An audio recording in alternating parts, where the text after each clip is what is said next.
ये हमें खत्म कर देना चाहते हैं और हम आपस के तफरके में लड़ करके अगर हम इनको चांस दे देंगे तो हम क्या करेंगे। आज वो लोग जो अंग्रेजों के तलवे चाटते थे, मर्द नहीं नाम मर्दों की तरह काम करते थे, आज वो हमसे वफादारी का सर्टिफिकेट मांग रहे हैं। मैं इंशाअल्लाह ताला इनको नहीं ठीक किया ना तो मैं अपने बाप की औलाद नहीं। कह रहे हम बुर्के वालियों को लाएंगे, हमने चूड़ियां नहीं पहने रखी हाथों में। हमने कभी नहीं कहा कि हम किसी हिंदू की लड़की को लाकर मुसलमान बनाएंगे, लेकिन तुम हमको रोजाना चैलेंज कर रहे हो कि हम बुर्के वालियों को लाएंगे और बेटी बचाओ और बहू लाओ के नाम से मुसलमान लड़कियों को हिंदू बनाएंगे और जो लड़का लाएगा उसको 2 लाख रुपया देंगे।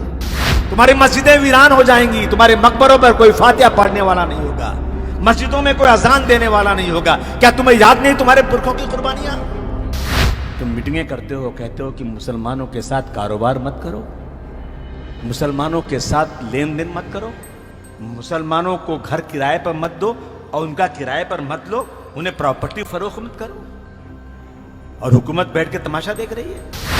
मैं हुकूमत में बैठे लोगों से कहना चाहता हूं, मैं किसी के बाप से डरता नहीं, डरता हूं तो अल्लाह ताला से डरता हूं। इस मुल्क में किसी की मेहरबानी पर नहीं, अल्लाह की मेहरबानी पर रहता हूं। वो कौम है जो जीने से ज्यादा मरने को तरजीह देते हैं। क्या बात है, वाह। हमें चैलेंज मत करो। बड़े बड़े तुर्रम लोग असेंबली में मेरे सामने खड़े होते हैं, लेकिन मैं किसी के सामने झुक के बात नहीं करता हूं, चाहे कुछ भी हो जाए। तुम रोज सुनते होगे इस बारे में।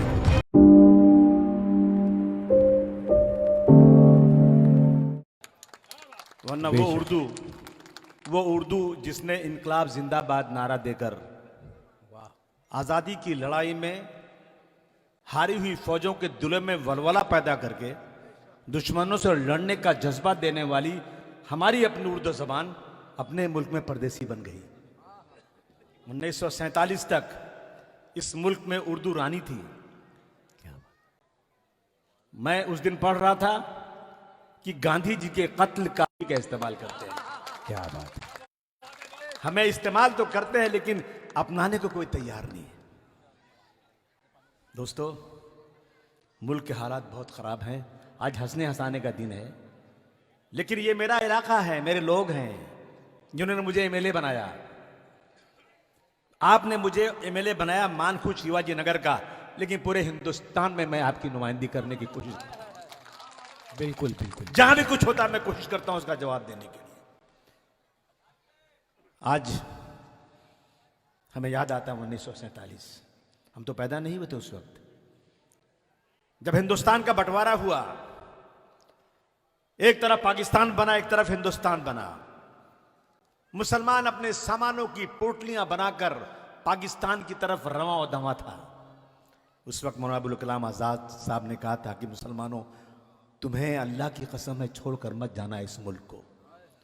तुम्हारी मस्जिदें वीरान हो जाएंगी, तुम्हारे मकबरों पर कोई फातिहा पढ़ने वाला नहीं होगा, मस्जिदों में कोई अजान देने वाला नहीं होगा। क्या तुम्हें याद नहीं तुम्हारे पुरखों की कुर्बानियां? तुम्हें याद नहीं कि दिल्ली से अमृतसर की सड़कों के दोनों तरफ दरख्तों पर तुम्हारे बुजुर्गों की लाशें शहीद करके लटका दी गई थी? क्या बात। तुम्हें कसम है ताजमहल की इस मुल्क को छोड़कर मत जाना। तुम्हें कसम है लाल किले की दीवारों की, तुम्हें जामे मस्जिद के मीनारे पुकार रहे हैं मुसलमानों, इस मुल्क को छोड़कर मत जाओ। हम रुक गए थे उनकी आवाज के ऊपर और हमने पाकिस्तान मुर्दाबाद और हिंदुस्तान जिंदाबाद का नारा लगाया था। आज वो लोग जो अंग्रेजों के तलवे चाटते थे, मर्द नहीं नाम मर्दों की तरह काम करते थे, आज वो हमसे वफादारी का सर्टिफिकेट मांग रहे हैं। कहते हम इस देश के हिंदू राष्ट्र बना देंगे। कल मुझे एक वीडियो दिखाया, कह रहे हम बुर्के वालियों को लाएंगे, हमने चूड़ियां नहीं पहने रखी हाथों में। क्या बात है, क्या बात है, वाह। हमने कभी नहीं कहा कि हम किसी हिंदू की लड़की को लाकर मुसलमान बनाएंगे, वाह।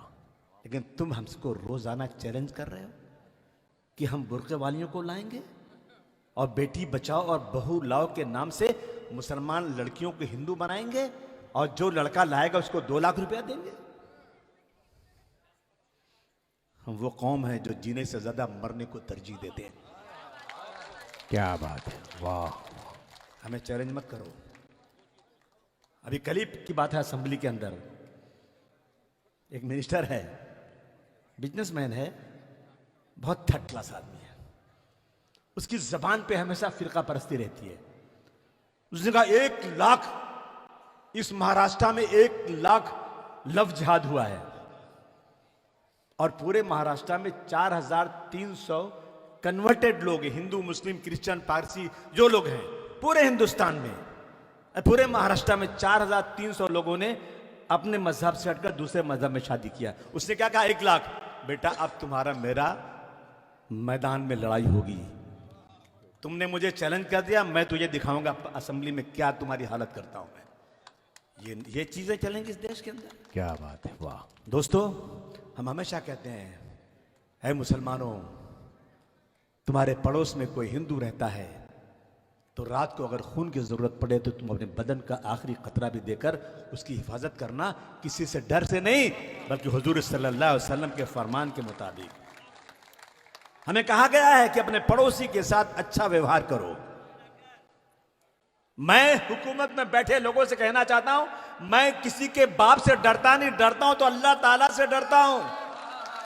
इस मुल्क में किसी की मेहरबानी पर नहीं, अल्लाह की मेहरबानी पर रहता हूं। लेकिन तुमने अब जो है ना हद कर दिया है। तुम मीटिंगें करते हो, कहते हो कि मुसलमानों के साथ कारोबार मत करो, मुसलमानों के साथ लेन देन मत करो, मुसलमानों को घर किराए पर मत दो और उनका किराए पर मत लो, उन्हें प्रॉपर्टी फरोख्त मत करो, और हुकूमत बैठ के तमाशा देख रही है। अब फकत शोर मचाने से कुछ नहीं होगा, अब फकत शोर मचाने से कुछ नहीं होगा, सिर्फ होठों को हिलाने से कुछ नहीं होगा। जिंदगी के लिए बेमौत मरते ही क्यों हो, और अहले ईमान हो तो शैतान से डरते क्यों हो। वाह वाह वाह वाह, माशाल्लाह। तुम भी महफूज कहां अपने ठिकाने पे हो, बाद इखलाक तुम ही लोग निशाने पे हो। वाह। ऐ गोंडी वालों, तुम्हारा भाई तुमको पैगाम दे रहा है। खुदा की कसम, मुझे सियासत पसंद नहीं। मैं बेसिकली एक व्यापारी बिजनेसमैन हूं, लेकिन मेरी मजबूरी, मेरी जरूरत है सियासत करना। मैं इन फिरका परस्तों की आंखों में आंख डालकर इनका जवाब देना चाहता हूं।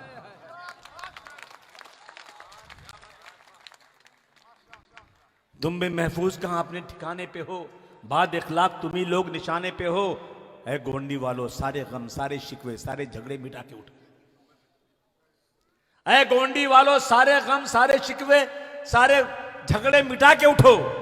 दुश्मनी जो भी आपस में मिटा के उठो। वाह। दुश्मनी जो भी आपस में मिटा के उठो। याद रखो, अब अगर एक ना हो पाए तो मिट जाओगे। वाह। अब अगर एक ना हो पाए तो मिट जाओगे, तुम भी खुश पत्तों की तरह बिखर जाओगे। वाह वाह वाह। दोस्तों, साथियों, मेरा इलाका, ये जगह याद है आपको? यहां आ सकता था कोई? नहीं। बताओ, यहां खड़े वो लोग, यहां कोई चल सकता था? नहीं। माशाअल्लाह, हमारे नगर सेवकों ने मिलकर इस जगह को इतना अच्छा बना दिया कि आज हम मुशारा यहां कर। क्या बात है। किया कि नहीं किया? गोंडी में पानी नहीं आता था, आ रहा कि नहीं आ रहा है? सड़कें नहीं थी, बनी कि नहीं बनी? अस्पताल नहीं था, एक 7 माले का अस्पताल बना, और हम खुद एक अस्पताल चलाते हैं जिसमें 500-700 लोगों को रोज दवा देते हैं 10 रुपए में। वाह। 2 अस्पताल चलाते हैं। मैं भूल जाता हूं भाई, जब कोविड में यहां लोगों को डायलिसिस के लिए इतनी परेशानी हुई, ना टैक्सी मिलती थी, ना गाड़ी मिलती थी, और लोग जाना पड़ता था भिंडी बाजार। कहां जाने के बाद उनको जो है टेस्ट करना पड़ता था, और उसमें कितने लोग बेचारे मर गए। ऐसे में गयासुद्दीन ने कहा, आसिम भाई, यहां डायलिसिस की जरूरत है। 1.5 करोड़ रुपया अपने जेब का लगा करके अल्हम्दुलिल्लाह डायलिसिस चलाई जा रही है। इसमें फ्री 40 लोगों को रोजाना डायलिसिस की जा रही है। कोई एहसान नहीं है ये कोई एहसान नहीं है, ये गिना नहीं रहा हूं, लेकिन बताना चाहता हूं दोस्तों, एक ही काम करो मेरे लिए, बस नशा खत्म करा दो यहां से।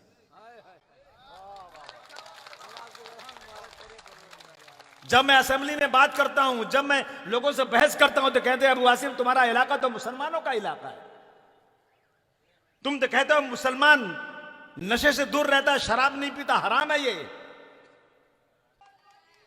अगर ये जितने लोग यहां खड़े हैं, खुदा की कसम, जितने लोग यहां बैठे हैं, ये तय कर ले कि मैं इस इलाके को दिखा दूंगा कि वाकई ये 100% मुसलमानों का इलाका है और यहां कोई नशा नहीं करने पाएगा, तो किसी की मां ने दूध नहीं पिलाया कि नशा यहां बेच सके।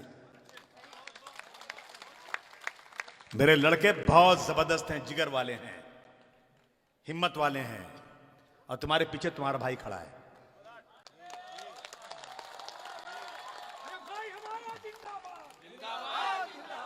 ऐसा इलाका बना दो कि रात को 2 बजे भी कोई लड़की जाए सड़क पर तो किसी की हिम्मत न पड़े उसकी तरफ आंख उठाकर देखने की। बना दो इसे, इस गोंडी को ऐसा। मैं अपने आखिरी खतरे को लेकर इंशाअल्लाह इस गोंडी की खिदमत के लिए तैयार रहूंगा, तुमको यकीन दिलाता हूं। लेकिन तुम नशा खत्म करो यहां से और दिखाओ कि तुम मुसलमान हो। जब गाड़ियां चलाओ ना तो सिग्नल मत तोड़ो। लोग कहें कि देखो ये मुसलमान है, सिग्नल नहीं तोड़ रहा है।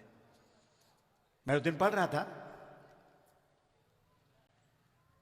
कि मुसलमान को कहा गया कि रास्ते से कांटे हटाओ, पत्थर हटाओ, ये बहुत बड़ा सदका है, बहुत बड़ा सवाब है।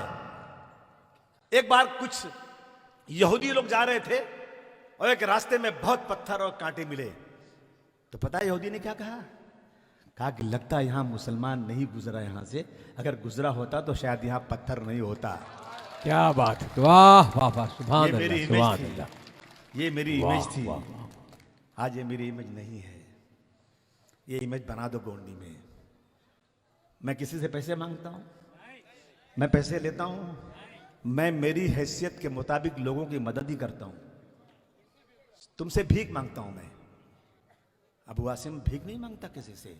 अबू आसिम हाथ नहीं जोड़ता, हाथ तोड़ने की ताकत रखता है अबू आसिम। बड़े बड़े तुर्रम लोग असेंबली में मेरे सामने खड़े होते हैं, लेकिन मैं किसी के सामने झुक के बात नहीं करता हूं, चाहे कुछ भी हो जाए। तुम रोज सुनते होगे इस बारे में, लेकिन आज तुमसे मैं दामन फैलाकर भीख मांगता हूं, मेरे इलाके को अच्छा इलाका बना दो। कूड़ा करकट मत बाहर फेंको, बीमारी बढ़ती है इससे। टीबी सबसे ज्यादा मेरे इलाके में है, और सरकारें जो है ना मेरे इलाके को नजरअंदाज करती हैं। अगर मेरे पास 4-5 एमएलए होते ना तो मैं इनको दिखाता कि सरकार कैसे चलाई जाती है। दुआ करो आप लोग कि मेरे पास इतने एमएलए आ जाएं, 4, 5, 6, 7 आ जाएं। मैं इंशाअल्लाह ताला इनको नहीं ठीक किया ना तो मैं अपने बाप की औलाद नहीं।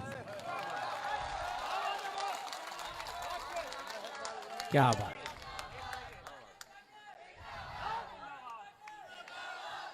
छोटी छोटी बातों पर नाराज मत हुआ करो। कोई कुछ बोले ना तो जबरदस्ती मत सुन लिया करो। अब मैं कब्रिस्तान के लिए कोशिश कर रहा हूं, कुछ लोग बोर्ड लिख रहे हैं कि हमने कब्रिस्तान की जमीन ला दिया। अरे भाई क्या है नाटक? मुझे मेहनत करने दो ना। मैं तो एसएमएस कंपनी की लड़ाई लड़ रहा हूं, कुछ लोग कहते हैं हम एसएमएस कंपनी बंद करा देंगे। भाई एमएलए मैं हूं, नगर सेवक मेरे हैं, जनता मेरे साथ है, तुम भी मेरे साथ आ जाओ, क्या मिलेगा तुमको? और याद रखना, अगर मुझे कमजोर किया ना तो ये गोंडी गोंडी नहीं रहेगा। लोगों की नजर लगी हुई है कि यहां पर अबू आसिम के लोग हारे और हम यहां पर आए। इंशाअल्लाह कहते हैं ना, फानूस बन के जिसकी हिफाजत हवा करे, वो शम्मा क्या बुझे जिसे रोशन खुदा करे।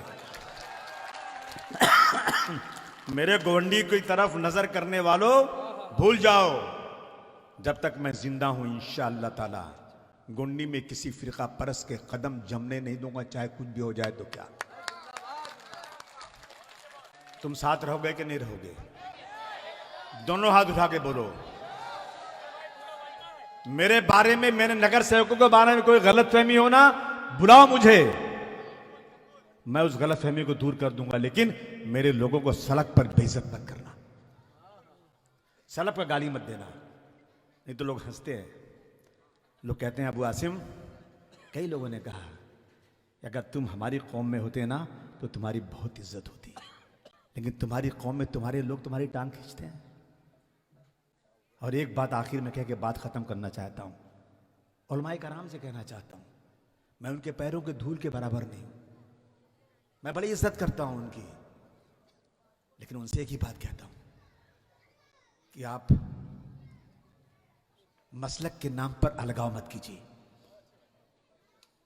अगर आप शिया हैं तो शिया रहिए, आप सुन्नी हैं सुन्नी रहिए, आप देवबंदी है देवबंदी रहिए, बरेलवी है बरेलवी रहिए। मेरे बाप की ताकत नहीं मैं आपको उसके बारे में कुछ बोल सकूं, लेकिन एक ही बात बोलूंगा कि आप अपने मसलक के बारे में जितना प्रचार करना हो कीजिए, दूसरे मसलक पर छींटा मत डालिए।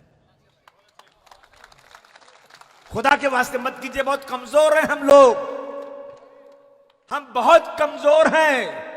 ये हमें खत्म कर देना चाहते हैं और हम आपस के तफरके में लड़ करके अगर हम इनको चांस दे देंगे तो हम क्या करेंगे। हमारी तादाद कम है और इनका एक फार्मूला बनाया है कि ये गवर्नमेंट ने बनाया है कि शिया सुन्नी देवबंदी बरेलवी अहले हदीस न जाने क्या क्या इनको बांट दो और 80% लोगों को एक जात का करके इस मुल्क में हुकूमत करो। ये हो रहा है आज। शुरू करो यहां से, मुबारकबाद सारे मसलक के लोगों को, लेकिन दूसरे मसलक के ऊपर छींटे मत डालो। हाथ जोड़कर आपसे गुजारिश करता है आपका भाई अबू आसिम आजमी। मैंने बहुत शायद वक्त ले लिया, हालांकि मुझे तकरीर नहीं करना था तकरीर, मुझे आपने खड़ा कर दिया और मुझे जाना भी था, लेकिन मैं नहीं जा रहा हूं। मैं जाऊंगा तो शायद मुशारा चलेगा नहीं, और माजिद भाई शाकिर भाई बैठे हैं, अगर मैं चला जाऊं उनकी शान में भी गुस्ताखी होगी। बहुत काम है, दौड़ दौड़ के सुबह से रात तक काम करो, पूरा नहीं होता। और किसी एक आदमी की बात भी मैं टालता नहीं, चाहे वो उड़ीसा से फोन करे, चाहे उत्तर प्रदेश से करे, चाहे बिहार से करे, चाहे पंजाब से करे, जो भी काम कहता है मैं पूरी कोशिश करता हूं। कुछ कर पाता हूं, कुछ नहीं कर पाता, लेकिन कोशिश पूरी करता हूं। क्योंकि मैंने पढ़ा है कि एक तवाइफ ने एक प्यासे कुत्ते को पानी पिला दिया, अल्लाह की रहमत जोश में आई, कहा कि इस तवाइफ को जन्नत में जगह दे दो। जो सबसे खराब पेशा गुनहगारी का पेशा, उसने कुत्ते को पानी पिला दिया तो उसको अल्लाह ताला की रहमत जोश में आई और उसे जन्नत में दाखिल कर दिया। तो मैं कहना चाहता हूं दोस्तों कि हम तो पूरे गोंडी को नहीं, पूरे हिंदुस्तान को पानी पिलाना चाहते हैं।